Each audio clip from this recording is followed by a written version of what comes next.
It just gives us one more element. If you go back, to when Chad was here, we did a lot with the backs, guys like Zach Brooks, and then Fuller was very effective out of the backfield. So that just adds another element, something else that they got to prepare for. And as we're playing that cat and mouse game to kind of see what their plan is, that just gives us another option to go to if they're taking away some of the run stuff. Tony, what kind of a luxury was it to have Amari Rodgers, his veteran experience back in the lineup again this weekend? Can you tell us a little bit about watching him come through his development over the last few months, getting over the injury? I tell you, Amari is the type of young man that inspires you as a coach, just because his demeanor. First of all, when he had his injury, he still has a smile on his face, and he just goes to work every single day. And I've said it many times in my description of him. He's like a pro. He prepares like a pro. Attention to detail. He's very, very focused, and so that just brings a confidence to you as a coach, and an encouragement too, because it challenges me, just like Deshaun and Trevor. Those guys, they challenge you every single day to bring your best. So that's what I see in Amari, and then for his teammates, it's the same thing. And then it gives him just confidence to get back out there and play. I mean, it's unbelievable, and that's just going to give us more depth. Going down the stretch, it's going to continue to help DeAndre Overton improve because they're playing the same position. So it was fun to see him get out there. I love the way the crowd reacted. Even though I'm in the box, I don't get to engage much in the crowd, but I think there was a big cheer when he caught his first pass. So it's good to see him back out there. 2 games into the post Mitch Hyatt era, how happy have you guys been with Jackson and his play? Jackson, we've known all along how talented Jackson is. And the biggest thing with Jackson, I'm really, really impressed and pleased with just his maturity, coming in and really accepting that there's a certain way we do things and buying in and not really comparing himself to Mitch, but just going and being himself, but understanding that on that left side, at that left tackle for the last 4 years, we've had a luxury of not even having to think about what's going on over there with Mitch, and so far so good. He's been very, very consistent. I think he brings another element of physicality with his size, the way he likes to mix it up in the run game, and has been doing good in the passing game. So I'm excited for his continued growth and his maturity, and you're starting to see that those guys up front are starting to gel together and creating that chemistry and cohesion that we need. Tony, what's your assessment of how the offense has looked overall these first 2 games, and how much room for growth is there? It was good to get out and play Texas A&M, and obviously Georgia Tech too. So you're coming out the gate with 2 Power 5 opponents. Obviously, still some unknown in both of those games. Ton of respect for Elko. Didn't know a whole lot about Georgia Tech, so really proud of how our guys accepted that challenge. They were ready to make adjustments, and obviously once we settled in, they took over the line of scrimmage. So up front, I think in the trenches, I've been pleased so far with the physicality up front. Guys really trying to establish the line of scrimmage. For the most part, we've been good from a communication standpoint. Haven't had a whole lot of missed assignments. Everybody's targeted in the right direction, so I've been pleased there. Like what I see in the second half, starting to develop that instinct that we got to finish games, in the second half. And I know we came out and had those first 2 3-and-outs in the second half, but those were 2 drop balls there on that first drive. But pleased with the way that they responded and took over the game. So overall, I think we're headed in the right direction. But the great thing about this past week is we felt like we had control of the game, but when we go in this afternoon and we meet with the offense, we're going to be able to point out some things in some areas where we can get better. So we got a group that's confident right now, but we also got enough of what we put on film to keep us humble, to keep us hungry, so we can continue to improve. Where is Travis as far as him imposing his will on games, in the sense where maybe he wasn't as much of a factor in the run game this past week? Right. I guess the best guys kind of get past the idea that they're targeted by the other team and stuff, and can make plays no matter what. Right. I think he's at a point now to where he has just confidence it's a complete game, and he understands that he has to take it as it comes. There's going to be opportunities where he's going to be able to impose his will running the football, and he's still getting into the groove of things. For a running back, it's all about groove, it's all about feel, and he's going to continue to get better in the run game, as we go forward in the season. But for him to have a game where he's catching the ball out of backfield, still making an impact, even though statistically in the run game he might not have been there, and it was good for Lyn-J to get in there too, and that was probably what I was most proud of with my unit. Lyn-J's played a little bit last year, but you hadn't seen him in that situation, and for him to come right off the bench and spark us with a couple big runs, and then just the body language that I saw in him, just the demeanor, just the excitement and the eagerness to get out there, I think that's going to be something that's going to push Travis even more to make sure that he's being as disciplined as he needs to be as he tries to figure out early on in the run game, early in games, to where he can get to a point where he can impose his will. know you guys have a rotation you stick with, but why Lyn-J so much in the second half yesterday? Was it because he seemed to be finding the run lanes more? Did you feel like he had control of the game, and let's get Lyn-J out there and get him some, when the game's still on the line against a big-time opponent, let's get him some touches? Right, I think when Lyn-J came in the game to spell Travis, Travis needed a break, and he came in immediately, and you could just tell that he was finding it. He was finding the creases, and he created just a different spark for us. And so it was more a function of he had the spark, created a little bit of a momentum, but then I wanted to see how he was going to handle it, and he got in there and he continued to find the big runs. Not that Travis wouldn't have found those runs, but it just happened to be that Lyn-J, was heating up right there, and I wanted to see if he could continue to maintain that level of play throughout the course of extended snaps, and not just be a situation where you come in and okay, it lined up and okay, now you got a big play, but overall he was able to be consistent, and that was pleasing because now it gives me something to keep him humble, keep him hungry, and then also I can use that to push Travis too. What do you remember about the way you guys handled that unique environment at Syracuse 2 years ago? What do you tell this group of guys? A lot of different guys, but what do you tell them about going up there? That one, it's going to be loud. Contrary to what you may think, it's going to be loud. It's going to be hostile. We have to make sure that we block out the noise. We focus on ourselves, and we got to throw what happened last week out the window. This is a team. I think at that time they ended up that season, maybe not having a winning record, and they beat us up there on a Friday night. So this is a team that is confident. Right, they feel like they played with us last year. They beat us, a couple years ago. So this is a team that you can't look at what happened to them last week and think you're just going to walk in there and they're going to lay down. They still got everything on the table for them. This is a division game. They're undefeated in the division just like we are. So this is going to be a situation where we got to control what we can control, not get distracted by anything other than coming from the outside, and just know that these guys are going to come to play. And it's a very, very good football team, despite maybe the outcome last week. Amari said the number one thing he remembers about that game is the environment and how it was a lot louder and different than he expected. I guess, how is it playing up there? How different is it? Well, one, it's a dome, and when you go in, it's there's a lot of what I remember the first time going up there is there's a lot of tradition that you may not know about Syracuse football, being where we are, but they got the placards of their players up on the wall, so you kind of see that, oh man, these guys got some tradition, they got some pride. Their fans get into it. They do a good job of creating some noise, when they can, just like we do in our stadium when their defense is on the field, and again, it gets louder than what you would think it'd be. The noise is trapped in there, so it's gonna be a hostile environment. It's homecoming for them, so they got a couple things, that they're playing into. Their guys are going to be excited, and again, it's a division game, and everything is still on the table for both teams. Tony, what's the assessment through 2 games of Chalk and the rest of those guys blocking in both the running game and also on the outside and some of the horizontal stuff? It's good to see those guys make plays when they had opportunities with balls thrown to them. We had a couple of design plays where we were trying to get them, involved in the game vertically, and again, Elko had a good call at the time. We were anticipating a split safety look. We were trying to drive the ball down the field on a little play action to the tight end. Been pleased with the targeting in the run game. Still just challenging those guys. There's some things with the RPO stuff that you got to kind of, you got to be careful. You got to be on the borderline of being aggressive to also making sure that you're playing within the rules. So in some of the other stuff, well, we just want to get those guys to continue to finish blocks. But for the most part, they've been targeted exactly where we want them to be, and now it's just a function of, I think, playing experience is going to help those guys to be more technically sound from a fundamental standpoint. Trevor entered the season with really high expectations and Heisman favorite. How has he done the first couple of weeks, not trying to do too much and just kind of play his game? I think the first game, probably a couple decisions that he may want to get back. I think the one he was trying to throw out of bounds, the ball didn't get out of bounds, ended up in an interception. But I thought, this past week he was taking what was there, not trying to do too much. I mean, Trevor's going to be Trevor. I don't think Trevor's going to let the outside noise influence him. He's going to, and again, we're still early in the season. We're going to put more on his plate as we go and give him opportunities to drive the ball down the field, manage the system. But just in terms of managing the system, I've been very pleased.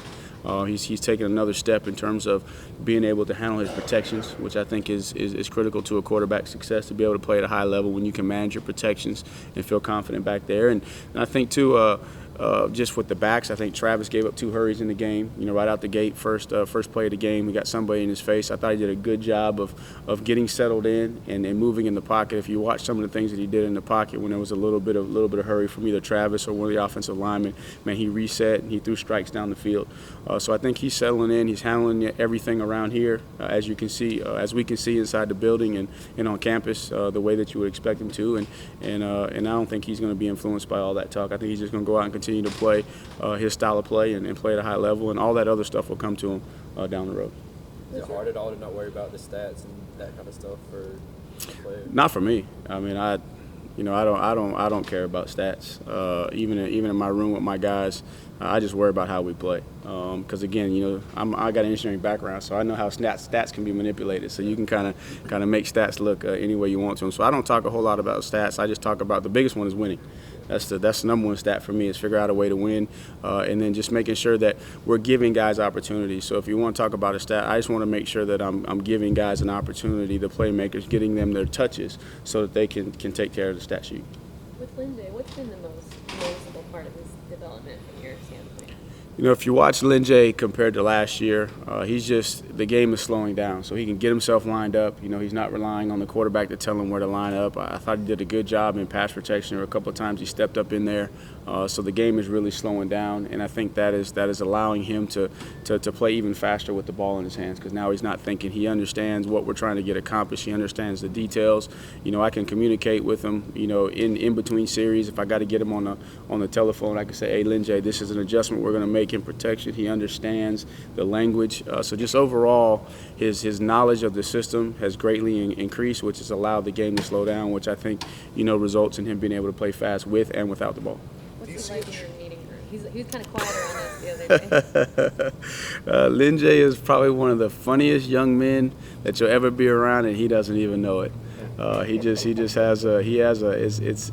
actually refreshing. He has an innocence to him, just from where he came from. A great family, growing up down there in the country. Still has a whole lot of life experience that he has to go through. So there's a lot of things. I wouldn't say he's naive. He just hasn't been placed in those situations. And so, he doesn't always know exactly how to respond. He never responds in a bad way, but you just never know how Lyn-J is going to respond. And I tell you what, he keeps us on our toes. And he doesn't even know it. He's not even trying to be funny, but, half the stuff that he says, I mean, our meeting room will be in the middle of a serious conversation, and he'll say something, we'll just all erupt in laughter just because he's got that spirit around him. And again, you can tell with people that he's not comfortable with and doesn't know, he's going to be shy at first, not going to say a whole lot, but once you get him talking, it's hard to get him to be quiet sometimes. Syracuse's defense obviously had a rough time last week against a lot of unknowns with Maryland, but they're familiar with y'all. How would you assess where they are just compared to what, personnel standpoint, what you saw from them last year? Do you think their first priority is going to be to stop the run like Texas A&M? Well, I think the way they're structured, that's what they want to do. They want to be an 8-man front team. They're going to play a one-high structure, get that safety or that nickel Sam in the box, try to get to at least a 3-man box or a 4-man box with the backers and the safety down there. So they're built to stop the run. They're going to make you beat them with the pass, make you be patient to go down the field. I think the 2 defensive ends that they have are as good as we're going to see, in this league or at all this year. And they're back. They got a lot of experience. They played against us for several years, so they're going to be confident. The linebackers are new, so it's hard to get an assessment of those guys. And again, I said last week's game, I don't think is a fair assessment. Like you said, there was a lot of unknowns. You could tell that Maryland did a good job of jumping in and out of personnel, trying to make them adjust. But they're very familiar with us. A lot of those guys on the back end, have played against us, so they're going to be confident. They're playing at home. Those guys felt like they played with us last year until late, and some of those guys were there from the year that they beat us. So I think structurally they're going to try and stop the run, and then see if we can be precise with our passing game to move the ball down the field. Do you have any examples with Lyn-J of, I guess, how he acts in the meeting room? Or, you remember that funny one that you were just referencing? Some of those things may not be appropriate for this setting. But he asks a lot of questions. Because one thing I try to do with my guys is make it more than just football. Make sure that I'm taking time out of our schedule to at least talk about what's going on in their lives. And so there'll be things that that we're talking about that he won't know anything about, but he's going to present like he knows. And so he'll make up this elaborate story, and all of us will start laughing, and then I'll say, now, Lyn-J, nah, Coach, I'm just joking. I don't know what y'all are talking about. But so he just does things like that, and he's just got his own unique way of how he views the world, and I appreciate that. But I also appreciate how he's taking advantage of all of the learning experiences that are associated with this program. And so I've seen just a tremendous amount of growth from a maturity standpoint, but at the same time, it's good to see that he's not losing, his roots of where he comes from and how he's raised between his mom and his grandma. I know with Travis, he came in better than you guys were expecting. Is Lyn-J, do you think you were getting this in a recruiting game, or is he being about what you thought? I felt like, I saw something in Lyn-J in camp, and I said it before. He reminded me so much of Ellington with his ability to make those full-speed cuts, to see the whole field. So I knew that there was some electricity to him, but what I didn't know, and it's hard to assess with any high school kid, is just how tough and how durable he was going to be. I mean, he's a tough little booger, even though he's only about 195 pounds. Man, he doesn't mind throwing his body around, and he's a guy that not like Travis. They're going to take some punishment, and they may not be feeling 100%, but he's able to push through it. And so that's what I wasn't sure about, and that's hard to assess. But I knew there was some electricity with him, that he was a guy that you give him some space, he can make something happen. Coach, you characterize him as a desperate hunter. Is that an adjective that you would use? Him and Travis both. I mean, when you hand those guys the ball, I mean, they're trying to go score every single play. They understand that every play in football is designed to score. They got one guy that they're responsible for. Most times it's going to be the safety, and they're trying to get to that guy, and they're trying to get into the end zone. That's just how they run. Tony, you mentioned humility and staying humble a couple of times already. How difficult a job is that with these guys? Because they're already the number one team in the country, and everybody on the outside, including friends and family, are talking to them like, you're not going to be challenged until Christmas time Right. at the earliest. How difficult a job is that for you guys to keep them on the straight and narrow? I think it's the difficult. I guess the way to answer that, the difficult part is to make sure that we stay consistent to remind them every single day. I think the culture and the environment here within the structure of the program and the way Coach Sweeney operates, we're constantly, giving visuals and reminders of just how easy it is to go, as he would say, from the penthouse to the outhouse. But I think the biggest thing for us is just to make sure that we're using those opportunities and we don't look the other way. I think that's the biggest challenge. And one of the hardest things in life, that I've learned is how to handle success. And so I think the biggest thing is that windshield mentality that we have. So when we come in today, we're going to put this game to bed and we're moving on to the next, and we know the season starts tomorrow, and we're just trying to go to 1-0. So I think that coach helps by creating that environment, and then as coaches, it's just our job to make sure that every single day we point out, and you don't get caught up being so busy that you overlook those opportunities to express to these young men where they need to stay humble. Are there opportunities where you guys can say, hey, you know what it takes to be the best, so let's work that way, let's plan that way, let's do that? Right. I think you always rely on your experience, and we tell the older guys, you guys know what it takes, but these young ones, they don't. So it's your responsibility in conjunction with the coaches to make sure that they understand what it takes, and then it's our job as coaches is to make sure that we maintain our windshield mentality and our tunnel vision to be able to point out opportunities for our older guys to express to them, this is an opportunity where you can get better. And there's going to be,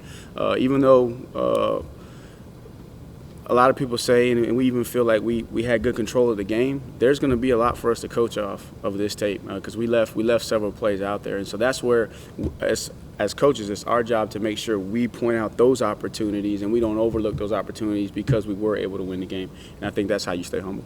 Going back 8 years or so, would you say a big part of the transition from being a really good program to an elite program has been getting the offensive linemen in here that have allowed you guys to go from a so-called finesse team to being able to play smash mouth or ground and pound and that kind of stuff? I think that's a huge a huge part of why we've been successful, and hopefully you've heard me say it since Jeff and I have taken over that the guys like the Mitch Hyatts and the Taylor Hearns, they kind of changed the mentality up front to where we could go in and win in the trenches. And I think that Trevor and Travis and all those guys and T and Ross, they get all the accolades. But if you can't block for them, you can't protect the passer, and you can't create holes for the run back, then you're not going to be successful and you can't win. And I think also on the defensive line, being able to go against those guys every single day is really what's helped us on offense to create that physical mindset. Because even though we sometimes get lumped into the spread category, if you watch us, I mean, we're a two-back, and Travis runs the ball majority of the time between the tackles, and he gets to the second and third level, and then his speed takes over. But we want to be a downhill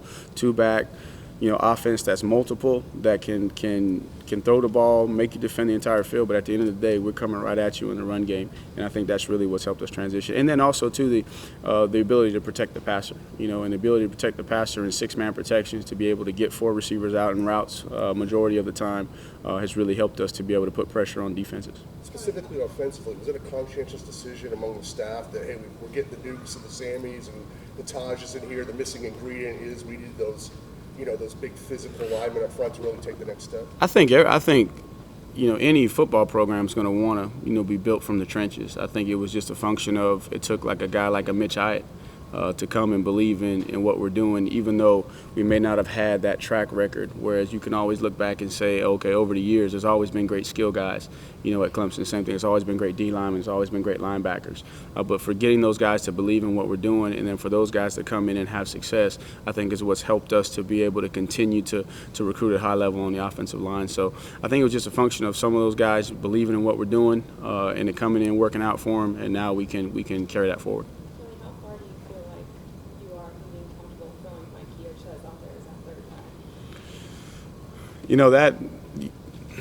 The game Saturday was, I wanted those guys to get in and experience that, but at the end of the day, in a game like that, you got to go with the guys that are hot. So I think, as we go forward, hopefully over the next couple of weeks, the biggest thing with those guys, I'm confident in giving them the football. They know exactly what to do.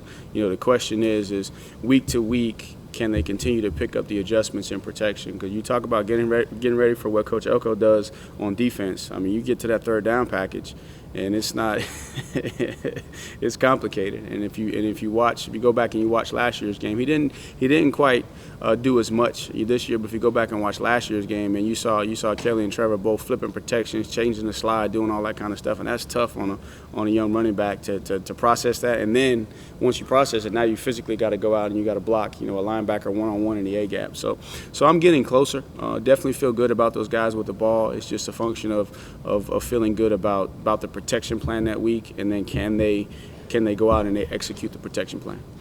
Have either of them jumped ahead of the other? Are they pretty close as far as? They're still pretty close. I think that when we started out early on in fall camp, I would say that Mikey kind of got off to the faster start just because there wasn't a whole lot of install. He was just relying on his athleticism, making a couple of plays, and then Chez is a guy that wants to do it right.